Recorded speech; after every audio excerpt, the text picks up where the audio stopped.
I'm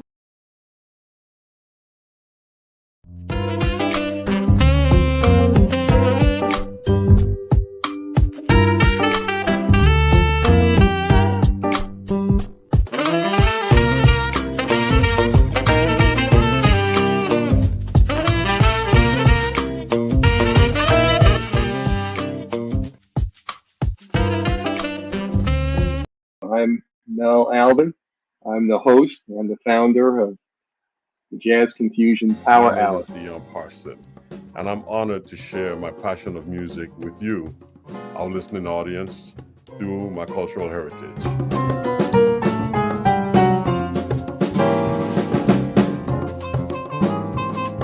Things can change for you too. If you want to be brand new, that is absolutely possible.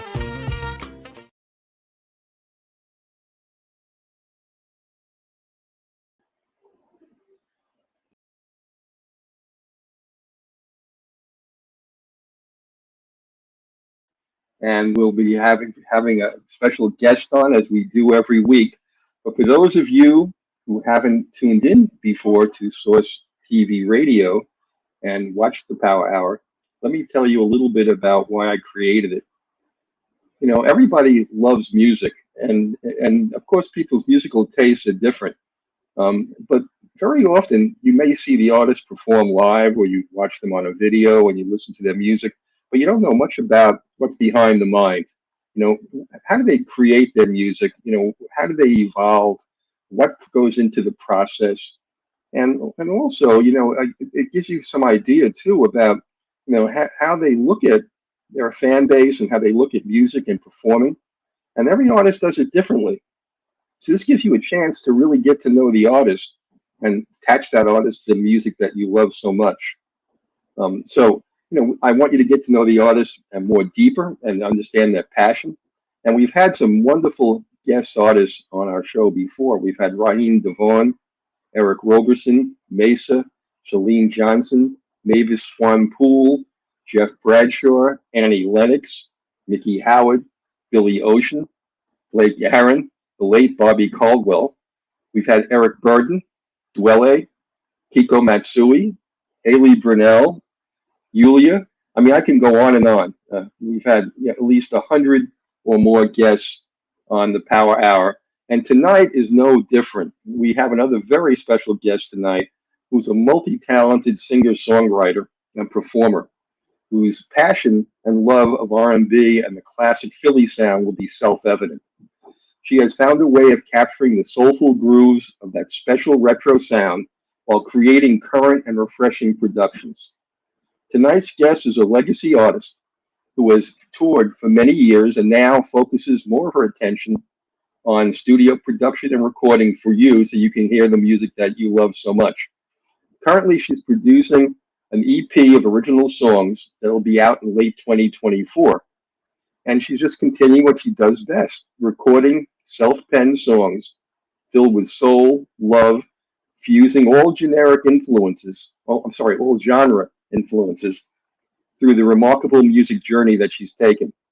So tonight, our special guest is going to be really, you're going to love the music if you haven't heard it before. And for those of you that are fans, you get to hear more about her. So please welcome our guest from Canada, JC Soul. Hi, Mel. How are you? Fine, JC. How are you? I'm pretty good, thank you. Good, good. I was really raving about, the fact that you're such a legacy singer. I mean, you bring the past to the present and make it so fresh, but it's, it's important that people understand the roots of music, and you give that to them. There are people out there like Bruno Mars and John Batiste who are sampling and bringing that music forward, and you do the same thing. And we need more people like you to bring that music forward and make it fresh, besides writing your own music also, which you do. So welcome again. I'm glad to have you here. So I appreciate you having me. Yeah, why don't you tell the people a little bit about your new EP project that you're working on, and a little bit about what's in store for people in 2024.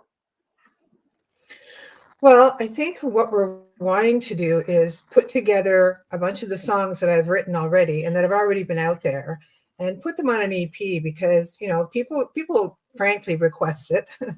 They want to buy something. They want something. They want a hard copy, which surprises me because CDs are kind of out of date now, and half the people in the world don't even have a CD player. But we wanted to put them all together along with a couple of new tracks so that, it's sort of an accomplishment at the same time as being something that, I can sell or give to my fans. It's just something that I want to do. It's on the bucket list. Well, that vinyl is the fastest growing form of music today. People are buying I vinyl. know, it's crazy. Now I have to go out and buy a record player again. Yeah, I think the reason is because a lot of that, when they record on vinyl, it's analog, it's not digital. And the sound is softer and it's also thicker. And I think that's why a lot of people who are really aficionados and love music, they're going back to vinyl.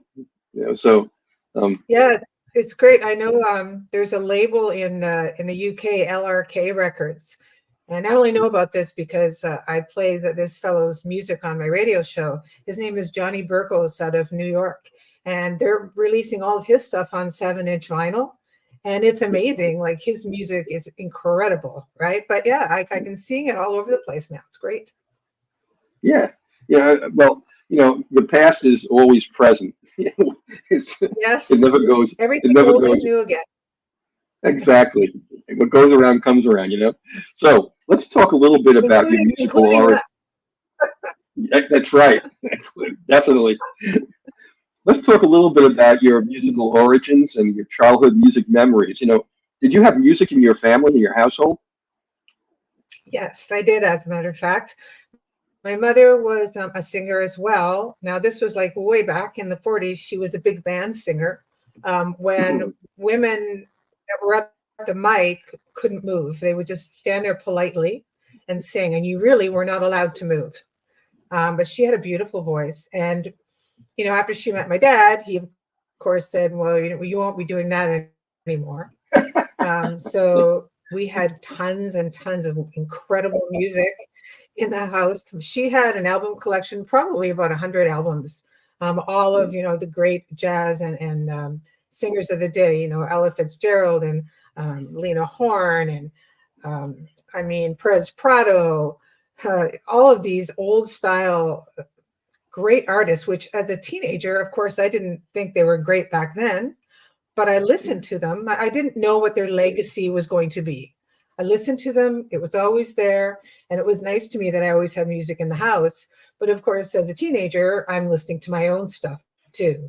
So yeah, I was heavily influenced by my mother. I got her singing gene, which was great. And it's just something that, and I know that a lot of other artists will say the same thing. It's in your DNA. It is who you are. And as a kid, I just thought everybody did this. Yeah. Everybody had this in their soul. Everybody had this talent. And as I grew up, I found out that wasn't true. So I thought, oh, that's kind of special. But yeah, music has been with me forever.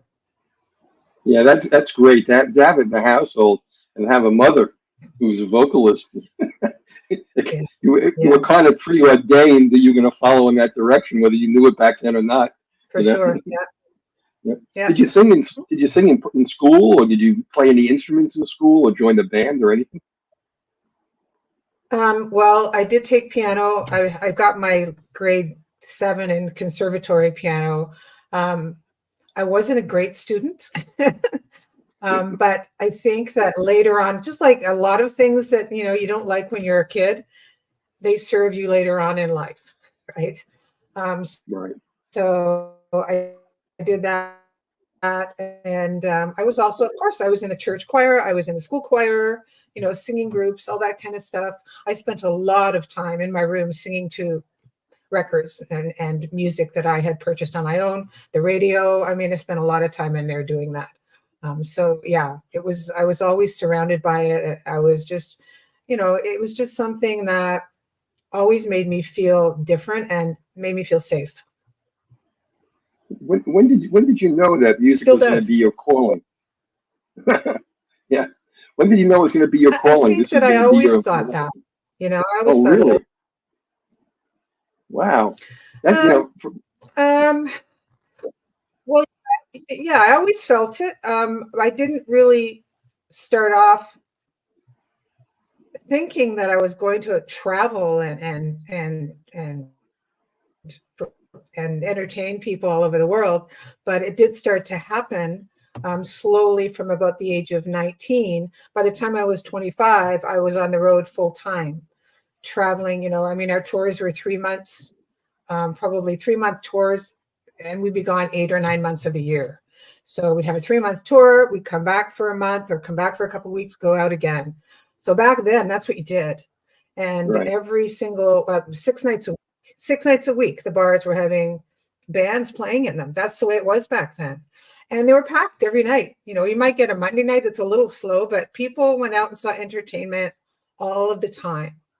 Right. So that was something that was, it was a learning experience. It was difficult because it's not easy being on the road. You're traveling somewhere, you play for a week, you set up, you play there, you tear down, you drive on the Sunday, you go to the next place, the same thing starts all over again for 3 months. Yeah, And you're eating in restaurants, and it's difficult. Sure, but back up for 1 second and tell me, which bands were you playing with, and how did you start touring? Oh, I missed that part.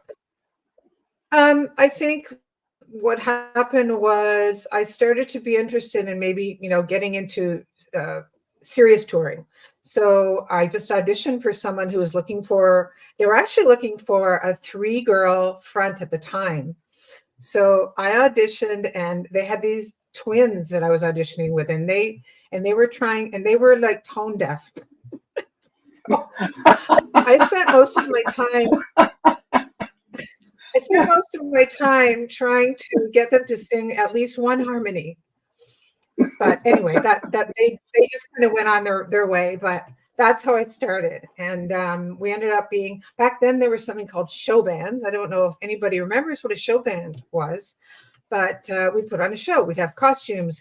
We'd go out on the dance floor, and we, grab people from their seats. And, we had a Blues Brothers skit, and, we had all kinds of, we did war. What is it good for? And absolutely nothing. And somebody would come out with a gun and shoot somebody, and there were strobe lights, and, it was all that kind of a thing. So that's how I started off. And then we transitioned to a top 40s rock band. We did a couple of originals in that band. It was called Airwave. Excuse me, how did you get booked? We went through a booking company called Pizzazz, and they were actually head of the Canadian touring organization as well. So they sent us to, we were in Switzerland and Germany for 3 months. We played in the Las Vegas Hilton for 2 months, and the Reno Hilton for a month. They booked us all over the place. Of course, we had to do the really fun spots like Marathon, Ontario, where it was a pulp mill, and all you spelt was pulp the entire week you were there. But it was varied. That's the thing, it's like a roller coaster. One day we're playing at the Fontainebleau in Miami, and the next day we're playing at the Queen's Hotel, in some little town in Ontario, or even out west, Fort McMurray or somewhere. So, but yeah, it's, it really, it builds character. But how did they know to book you? Did you do a demo, or how did it work back then? Well, it's just, if the fellow that I ended up working with that headed the band, his name was Terry D. He had a relationship with this management company already when I met him. Okay. So he knew these 2 fellows already. So, I mean, that was not a big deal. And there was a lot of people. We ended up, after that, the same management company booked me with a 3-girl front, and they were called Angel Fever. And it was really fun. We did Supremes and Pointer Sisters and all kinds of harmonies. We had costumes that were similar but different. We did choreography. This is the band that I worked in Toronto with, and in the Las Vegas Hilton. So that was a lot of fun. And I think that was when after that, I finally decided to call it quits for a while, because I had been on the road for a long time, and I had had just about enough. So yeah, that's when that ended. Mm-hmm. And so when did you start your first recordings? that you want, instead of touring, you must have been going back into the studio. Well, what happened was I took a long, long sabbatical from entertaining. Okay. Because how I felt at the time was, I want to spend the weekend at home with my friends and family, and I don't want to be working. And, you get that thing where you just want to live a bit of a normal life for a while. So I did, and I lived that normal life for a lot of years, and I went into corporate, and that's the way I made my money. But then when I decided to leave corporate, I was lucky enough to have, amassed some pension and stuff like that, and I got a payout. And so I decided at the time, well, let's get back into music. And this time I'm going to start writing some music. So it started with the cover music that you heard with Working on a Groovy Thing. I had somebody that saw me on social media, and I was kind of just recording like songs, 2 backing tracks, and putting them out there. And he contacted me and said, why don't we do an EP? Why don't we record something? So we said, pick out all of your favorite songs, cover songs from the past, and we'll arrange them, put them together, and we'll go into the studio. So that's how it started. And so when I released the cover music, I thought, I really should be releasing my own music. I have time to do it. I have time to write. I've got ideas. So that's when I first wrote Our Groove. And that was in 2022. So it wasn't that long ago. Yeah. Okay. And you released your first covers. What year was that? What year was that approximately? That was in 2019. Okay. And how many years did you during COVID? Yeah, how many years did you take off from music? Between touring and recording? 25 years. Oh wow, that is a long sabbatical. Gotcha. All right. Okay. So during COVID, that's when you started doing your first recordings. Okay. Well, the first recordings we did, and then COVID hit, and I couldn't. And the studio was right downtown Toronto, and I couldn't access my music because nobody could enter any building anywhere. That's the only reason I remember it. I thought, I can't even get my own stuff. Yeah. Always make a copy. I know. Yeah.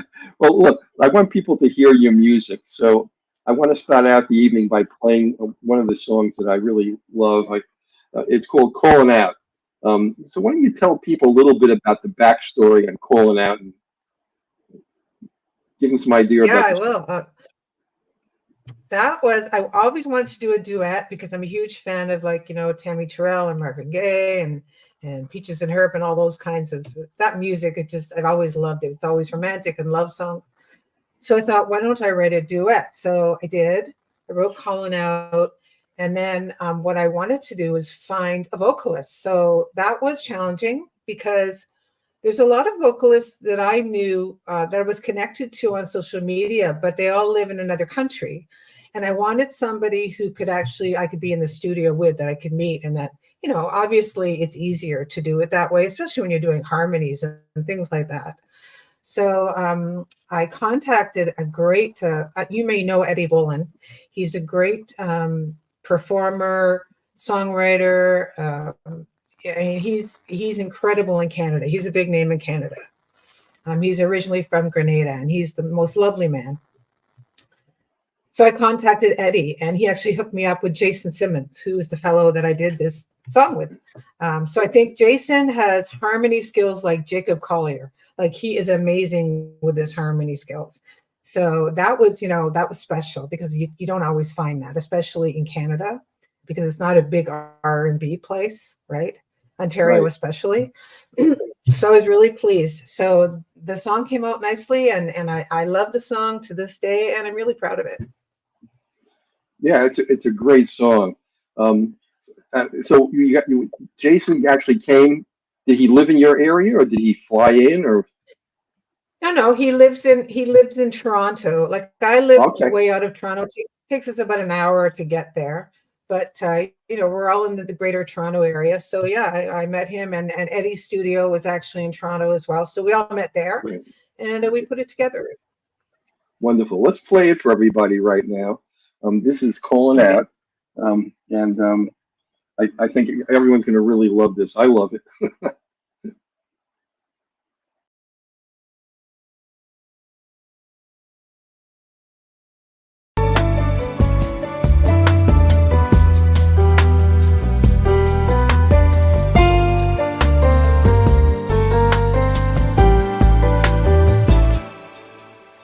Thinking about you late this morning, wondering how you're getting on. Heard you got your life together. I must be doing something wrong. I can't do without you. How I miss that morning smile. All my thoughts are about you. Miss your heart and your tender style.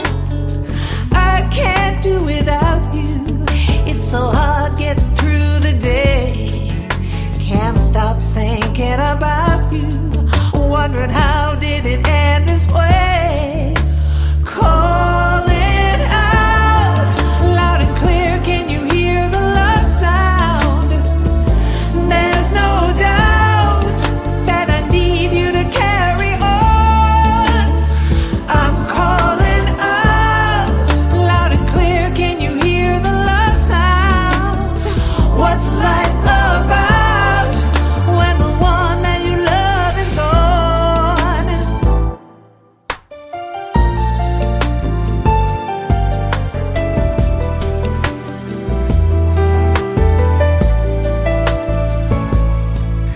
Hanging at the club this evening, hoping that I'd see you there. Oh, caught a glimpse as you were leaving. I feel your essence everywhere. I can't do without you.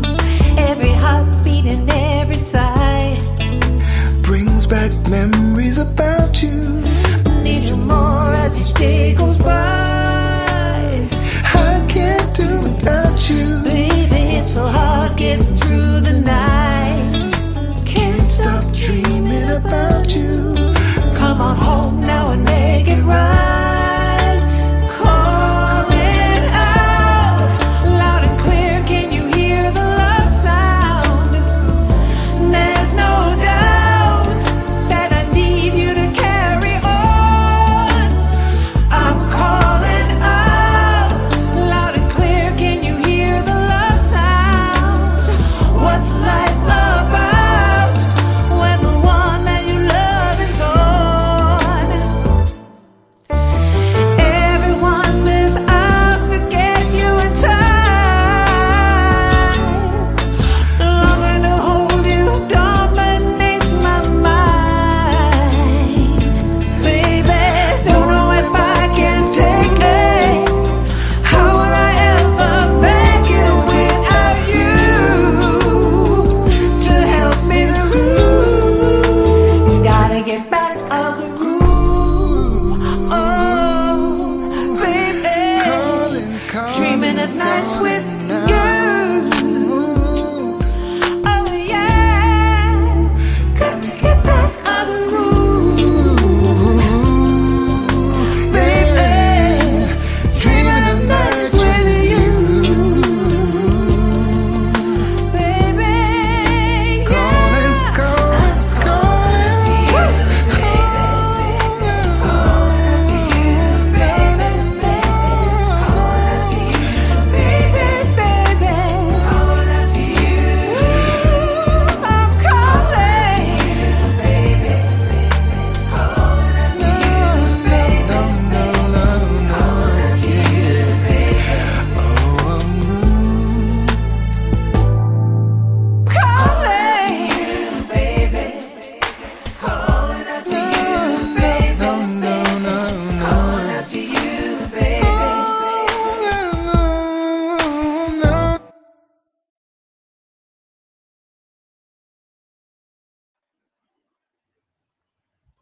Wow. Great track.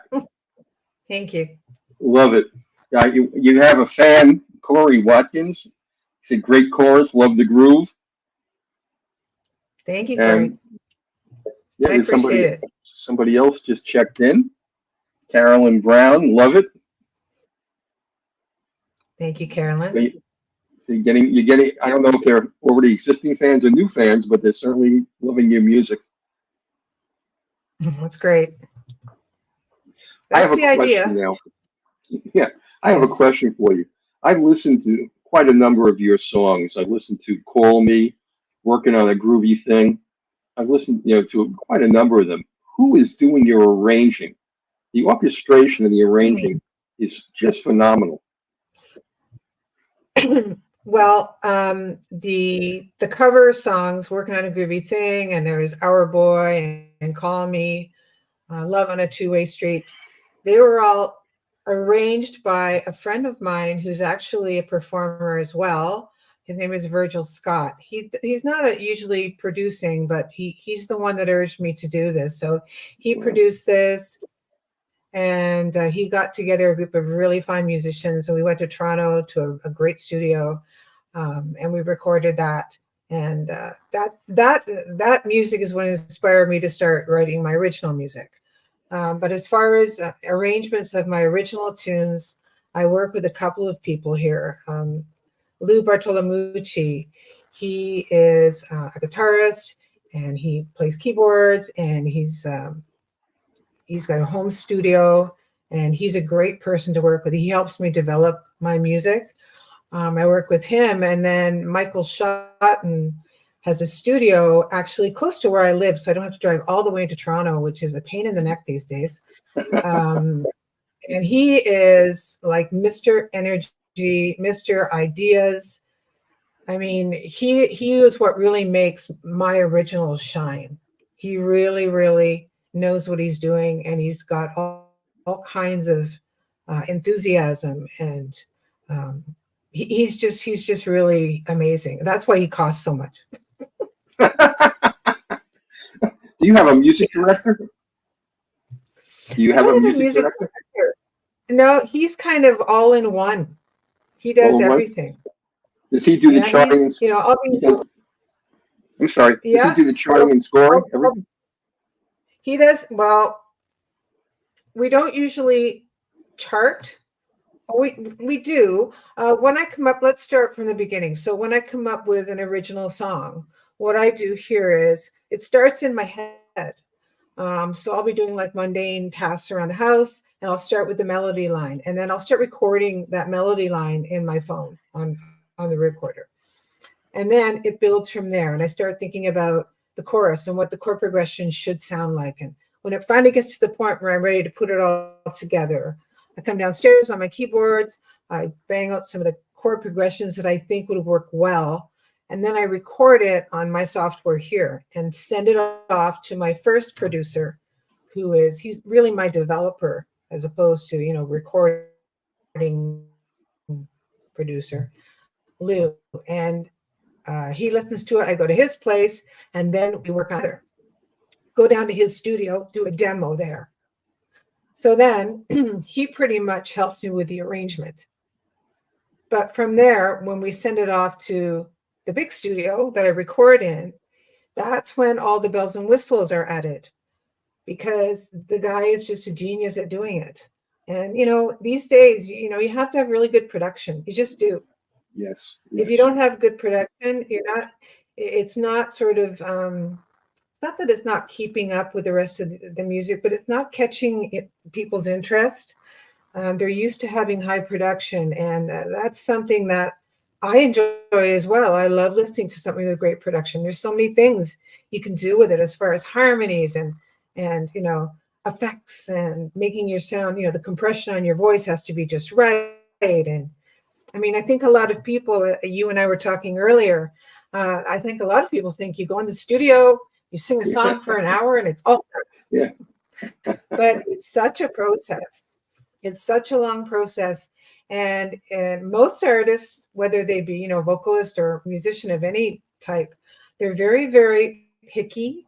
And when you're in that place, when you're in the booth, you're kind of going with it, because they're throwing suggestions at you and you're hearing it back, but you really have to listen back to it the following day and the week after. You have to listen to it, because you'll find a million things that you want to change. And that's where the real production comes in, because you also have to work with a producer that understands you and agrees with what you want to do. Because a lot of Right. producers, they want to take charge, and they'll say, no, no, no, I don't want that. And you'll say, well, excuse me, but I'm the one paying for it. So can you please do what I want to do? So it's a bit of a battle, really. It really is. It's a fun process, but can also be challenging. So as you can imagine, it takes a long time depending on the song. Absolutely. It's funny you mentioned this. I was talking to a really prominent jazz artist, and they had sent me a song to listen to. And, if you have a good ear, you hear things that maybe most people don't pay attention to. I know that booking agents listen very carefully. So I hear bleed. I hear when the vocal is bleeding over into the sax. I can hear it, literally, and so miking is a major engineering feat. It's an art, it's a science to mic each instrument and mic the vocalist so you don't get bleed. You don't have one overlapping the other because there's different frequencies and it messes up the recording. And today, because of the technology, you can't make those kind of errors. They expect it to be pure. And that's what you're talking about. The production values have to be there. And that's one of the things I was trying to get at with you about the arrangement, because the production values are excellent on your songs.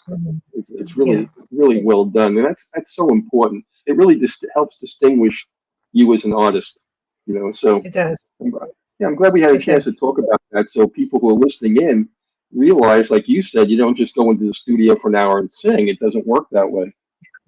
If only. Yeah. Tell me a little bit about what's in the works with your new EP. What made you decide you want to do an EP at this point? They're all originals this time. And I have a couple of questions. One is about, again, the process now about putting together this EP and when you think you'll have it ready for the public. And I want to talk to you about cover songs again a little bit later. Let's talk about your project right now. Tell people about it. Okay. Well, I work with a strategist, and we sort of come up with ideas as to, when you're moving forward with your career, first of all, you have to think about timing, and then you have to think about budget. And, you have to think about, who your audience is and how it's building and how well you're doing. There's so many things to think about. So I guess one of the things we came up with is pretty basic, is let's put out an EP of my original music so that people can have access to something that's all in one place. Right now they're all over the internet. They're on Spotify, they're on YouTube, they're on Apple Music, and there's a dozen different platforms that you can find my music. But I have had requests from people that I'm connected with and people that enjoy my music, for an EP, for something, a hard disc. And as you were mentioning before, Mal, there's even vinyl coming out now. Yeah. Now I know vinyl is a great thing, but I'm just worried that not enough people have record players yet. But they're so inexpensive now. Anybody can get one.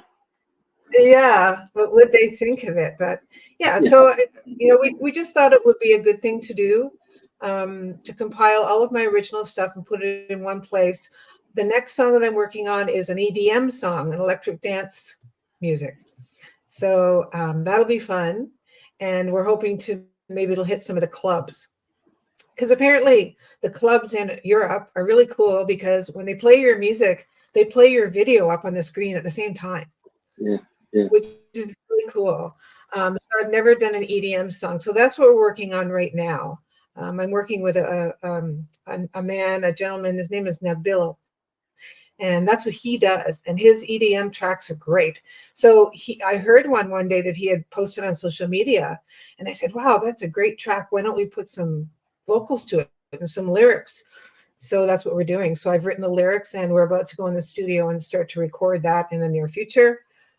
But, with EPs, you say you want to put them out on a certain date, but you never know. There's always holdups. There's always something that gets in the way, because everybody has different schedules. And there's a whole lot that goes into it. But I'm hoping by the end of the year. Yeah, well, I'm looking forward to hearing it, and when it comes out, let me know. I'll put it into our rotation, start playing it. Because we play jazz on the station 24/7, R&B and jazz. Great. So electronic dance music fit fine too. Anything that's connected in some way to jazz. And that's one of the things about you that, and you're just interesting. You mentioned something that I think is so important. You talked about a strategist and looking at where you are in terms of your career. And too many artists just keep doing more of the same. And they don't understand that you have to rebuild at mid-career your fan base and start thinking about the direction your music's heading in, whether you want to continue touring, whether you want to do recording, whether you want to start doing whatever it might be. And I find that that's really one of the things that's really lacking now. Record labels used to do this. That's what they did. When they had an artist like Marvin Gaye, they had him forever. And of course his music had to evolve. And Curtis Mayfield, any of those legendary performers, their music was always in the process of evolving as their career aged. So you're talking, the audience is hearing something they don't think about. If you look at Madonna, how many times has she remade herself? Yeah. Because she understands the dynamics of entertainment, and that's what you're talking about. And it's refreshing to hear someone like you talk about it, because most artists don't want to even engage. They don't want to even think about mid-career. Well, I think that there's a lot of confusion out there about it, because record labels and music curators will say, well, you have to stick to your genre. You can't change genres, because then we won't know what to do with you. But the beauty of being an independent artist is it doesn't matter. Yes, exactly. You can do whatever you want, right?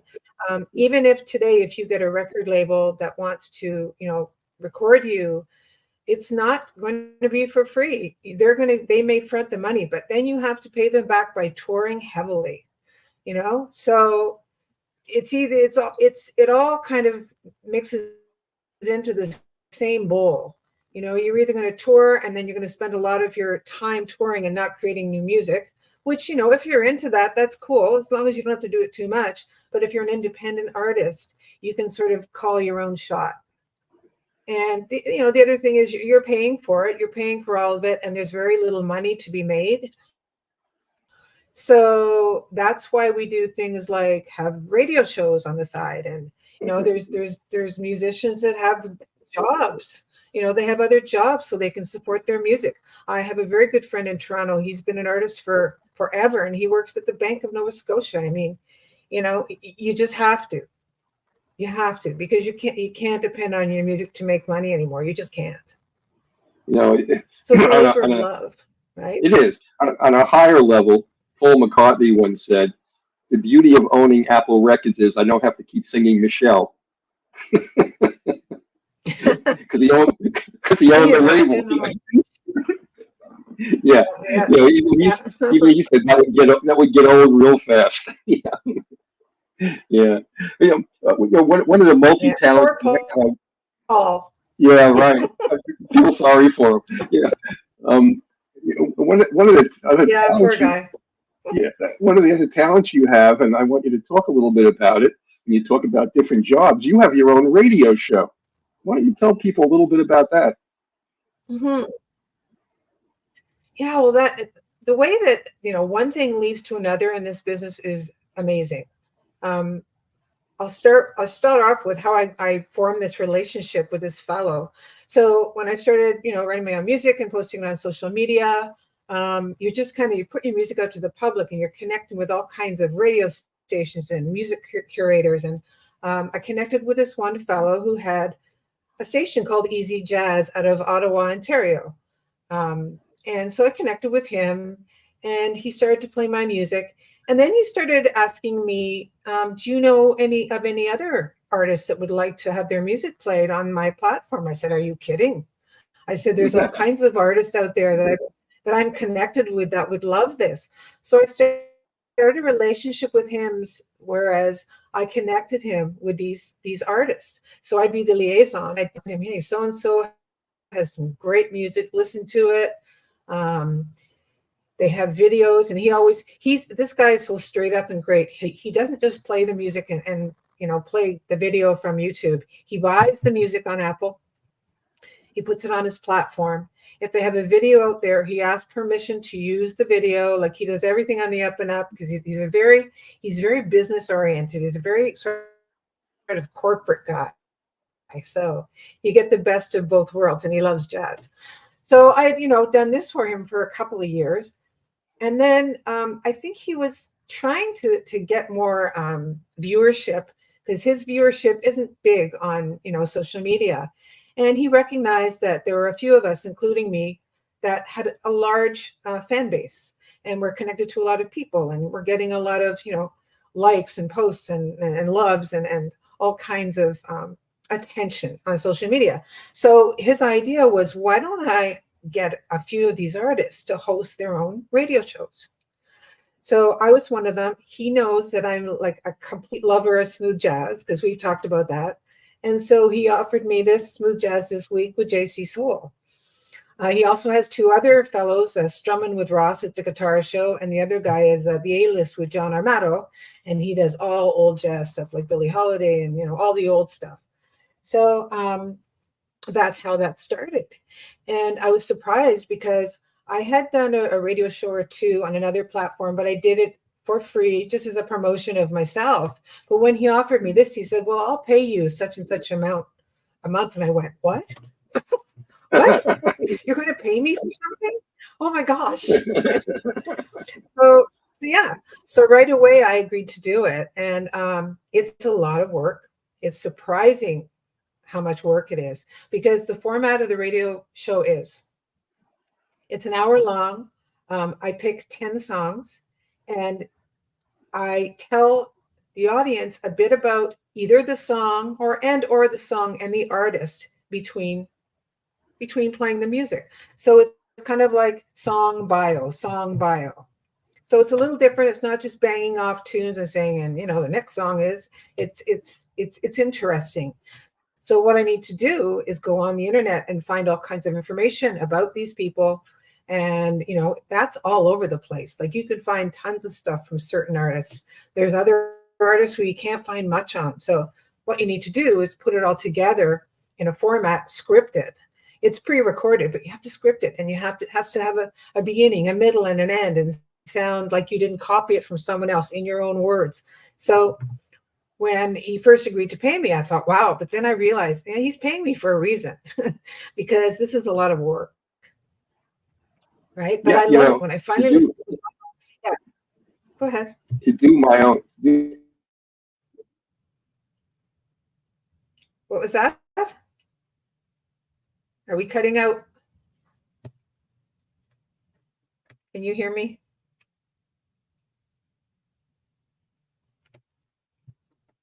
I can't hear.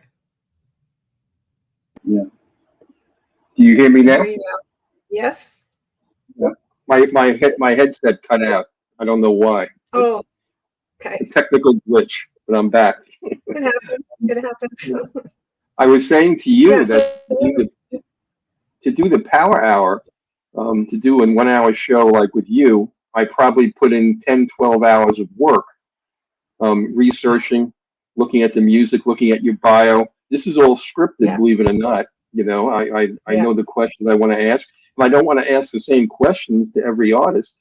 It takes a lot of work. Now, on my station, I have 6 different shows with 6 different hosts, and they pay me because they have sponsors for their shows. So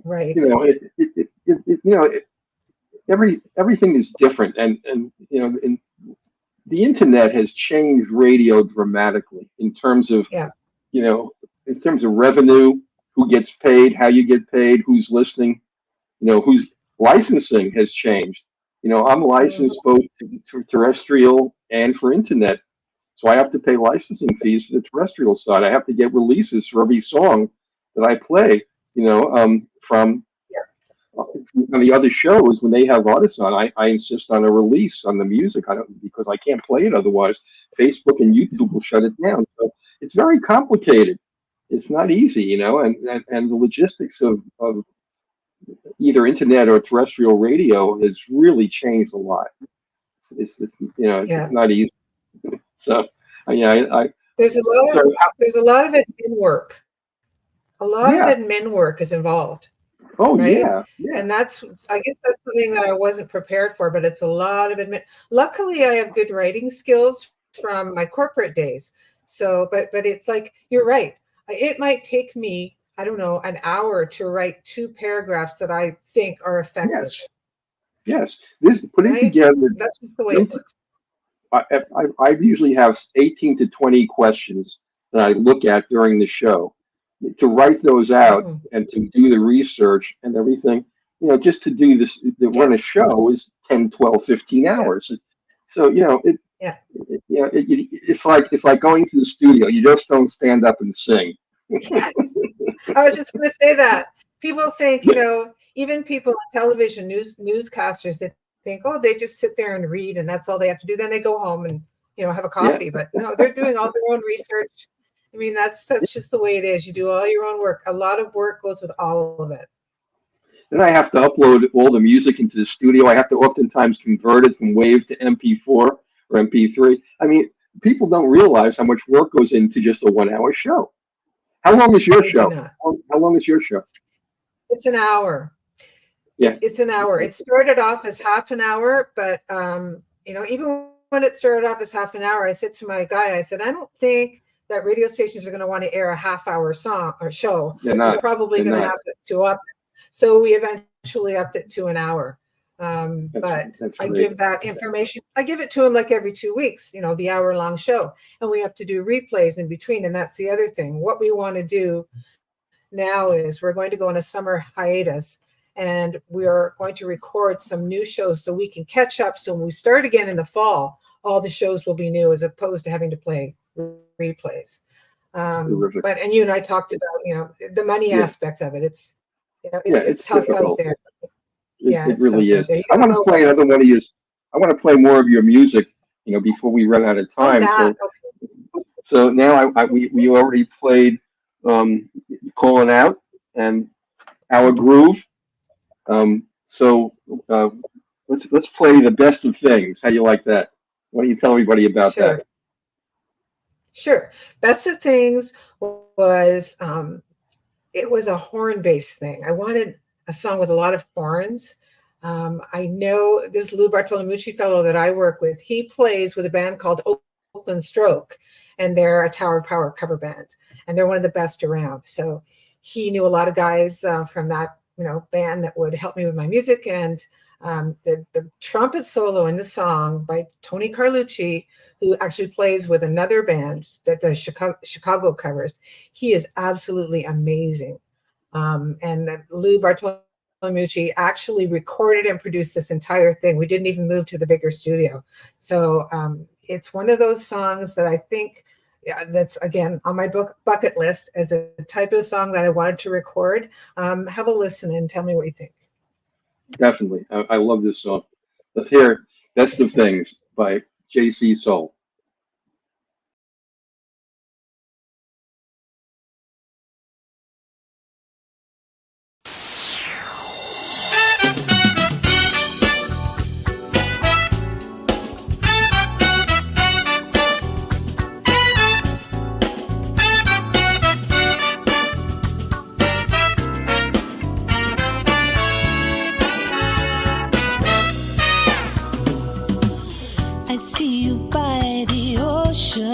Walking alone. After a brief encounter, baby, I'm drawn up to the magic in your eyes. Beyond the hesitation, you wonder if you're ready to open your heart. You can have the best of things, sweetheart. Come on now, we'll take it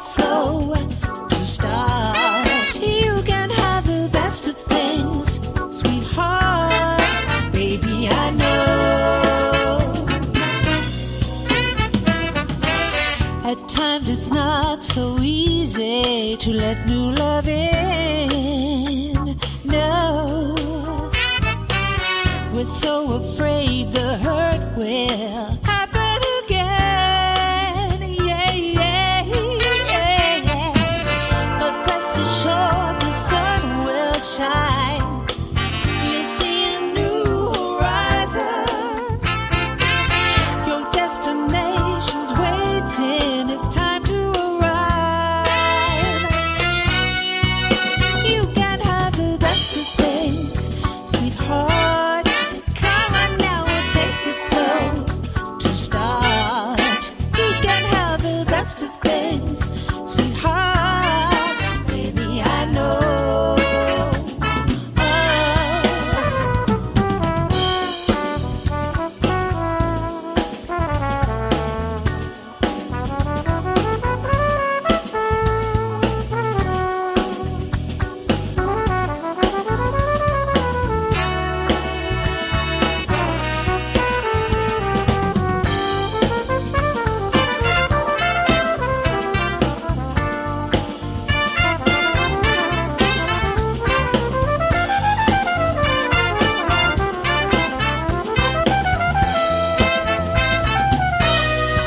You can have the best of things, sweetheart.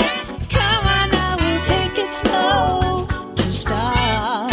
You can have the best of things, sweetheart. Baby, I know. You can have the best of things. Come and get your love. You can have the best of things, baby, I know. You can have the best of things, you can do it. Come and get your love. You can have the best of things, baby, I know. Wake it up, shake it up, steer it up, baby. Wake it up, shake it up, come on over. Wake it up, steer it up, baby. Come on over. Wake it up, shake it up, steer it up, baby. Wake it up, shake it up, come on over. Wake it up. Great song. I love it. You got some Thank you. other fans. Love your voice and your range. Perfect. Thank you. Let's That's see. Ronnie. Yeah, it's Ronnie Jean Street. It looks like. Then I have. Let's see. Here's another one. Corey Watkins. Great chorus. Love the groove. Thank you, Corey. And we have another one. I love the groove. Carolyn Brown. Love it. Thank you. Terry Blake. Great sax solo. Yes, it's And Jennifer Smith. Great chorus. Love the lyrics. thank you. So people That are one was fun listening to in. write. Yeah, people are listening and loving the music. Now, I want to ask. Good. We're running out of time, and I want to play two more of your songs. So I want a Okay. quick question. This is one of the ones I really like to ask every artist I have on the show. If you could collaborate with any artist, composer, vocalist, musician from any century, anytime, anywhere, who would you collaborate with? Quincy Jones. Great choice. Okay. Tell me, for you, why Quincy? I love his music. I mean, I remember when I first bought his first CD called, or it was actually an album, I guess. Was it an album or a CD or an 8-track? What was it? The Dude? Have you listened to The Dude? Oh, Yeah. such an amazing CD. And so that's what got me into Quincy. And he just works with so many amazing artists and is such a legacy. The guy he's a legend. He's a living legend. Yeah, he is. Other than Stevie Wonder, other than Stevie, he would be my choice. You know, I So was Stevie, just if reading. you're watching, don't feel excited. Yeah, I was just reading today about Stevie. When he did Fingertips Part 2, he was just past 13 years of age. He's the youngest artist to ever have a #1 hit on radio. Mhm. Nobody, Yeah. he's the youngest ever. You know, I mean, Yeah. he was a genius. At 13 to do a song like Fingertips Part 2 was amazing. You know, Used to be so on the Ed Sullivan show. Yeah. yeah, definitely. Okay, let's go to Our Groove. I want to play that for everybody. We haven't played that one yet. All right. So let's play it, and then you can say a few words about it. Then I want to wrap up playing your #1, your hit that's out right now that's charting. So let's play Our Groove for everybody, and then we'll come back and talk about it briefly. Sounds good.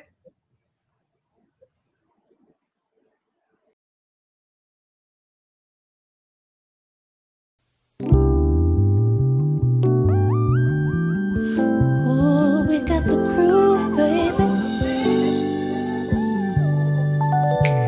He changed my life. Oh, he made it right. Now I won't be alone for another night. He came to me unexpectedly. Now I'm that girl in a fantasy. Since we got our groove,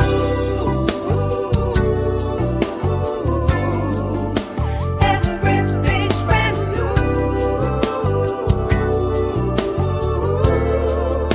Now we're stuck like glue. Since we got our groove. Oh, life was good, but I had it down.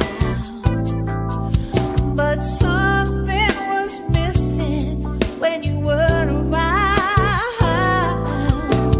Now, every time that I think of us, don't have to worry about that other stuff. Since we got our groove, everything's brand new. Now we're stuck like glue. Since we got our groove.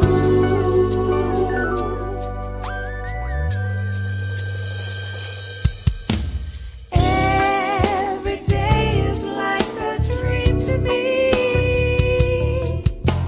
Boy, don't ever wake me up. Each moment brings us closer to running through heaven's doorway.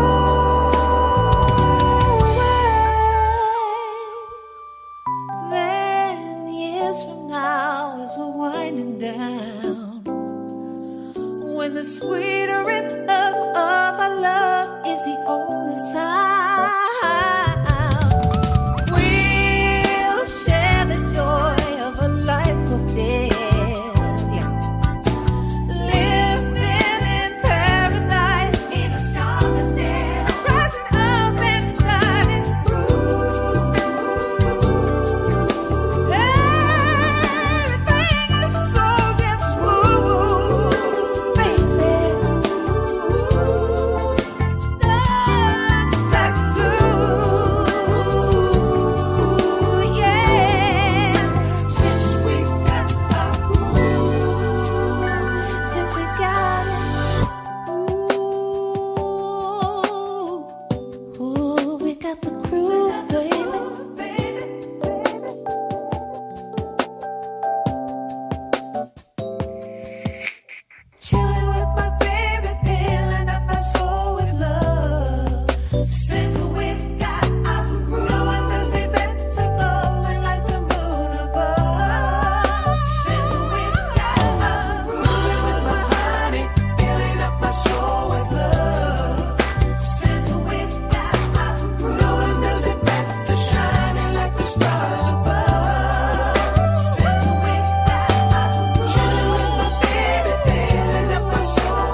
I love how that vamps out at the end. That's great. Yeah. And hey, here's somebody, Shelley Cohen. She can't wait for your new EP. Aw, thank you. Yay. You're getting a lot of people who are really listening into you tonight. You know, one of you, this song, okay, that we just played for everybody, Our Groove. You redid this as a dance song too, didn't you? Yes. It was actually a club remix. Yeah. So it's kind of like spacey, and yeah, it's really cool. I love it. This was a jazz version. This got a lot of attention when it came out. I remember hearing this on a lot of jazz stations. Yeah. Yeah, it did. It was the very first original song that I released. And boy, I was amazed at the attention that it got. Everybody pegged it as smooth jazz. Yeah, well, it can be a number of things. Right? Sure. Yeah, That's definitely. But smooth jazz is all about anyway. yeah, smooth jazz is R&B, soul. It's it's kind of, it mixes funk. Everything's in there. So okay, we're running out of time, but I want to play your song that's charting right now that I absolutely love. Also, it's called Rock and Share. And why don't you tell people a little bit about it, and we'll play it and close out. Okay, so this is a cover that we decided to do. We wanted to come out with something that would sort of grab people's attentions, maybe with a song that they had heard before. So I thought, what song? I went back in the archives in my little pea brain, and I thought, what song did I really love from back in the 70s? And I came up with this Gwen McCrae rocking chair song. So the great part about this is we recorded the song. Mike Schotten did an amazing job, and we recorded a video. So I'd like everyone to go to my YouTube channel, JC Soul SOL, and watch Rocking Chair and give me a like and a whole lot of views. I would so appreciate it. Well, we're going to play the video for everybody right now so they can see it, and then they can go check it out on your YouTube channel. This is Rockin' Chair by JC Soul.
Yay. Okay, JC, you're going to have to listen to me for another minute. Your voice is Okay. absolutely spectacular. And Oh, thanks. wonderful, wonderful voice, spectacular arrangement, great video, wonderful background singers. I mean, it's put together so well. So I want to just let everybody know this is an exceptional video, an exceptional song, an exceptional artist. And I'm so pleased to have you on the show tonight. Thank you so much. Why don't you tell everybody where they can find your music? Yeah, you can find my music. Well, hit me on social media, JC Soul, Facebook, Instagram, JC Soul 2021. You can buy my music you can find it on Spotify, YouTube. Please give me a lot of hits in my video. And Apple Music, Deezer, all of the music platforms my music is on. So just search for JC Soul and you'll find me all over the place. Wonderful, JC. Again, it's been a complete pleasure having you on. I hope you come back and spend some time with us when you release your forthcoming EP. Absolutely. The pleasure was all mine. Thank you. Wonderful. You have a great evening. Thank you. And for everybody, I want to say good night. Yeah, Bye. and Carmen, you have somebody, Carmen Angelino. Hello from Montreal. You have somebody from Canada listening in. Hello. Hey, Herman. Nice. Bonjour, All right. mon ami. That's right. Take care of yourself, JC. It's been wonderful. Okay. Have a great night, everyone.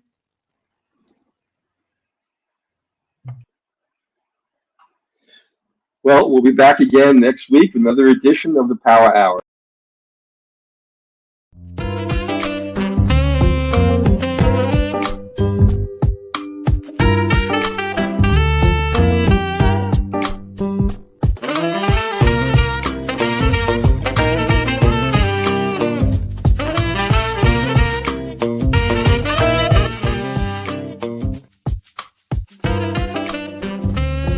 I'm Mel Albin. I'm the host and the founder of the Jazz Confusion Power My name Hour. is Dion Parson, and I'm honored to share my passion of music with you, our listening audience, through my cultural heritage.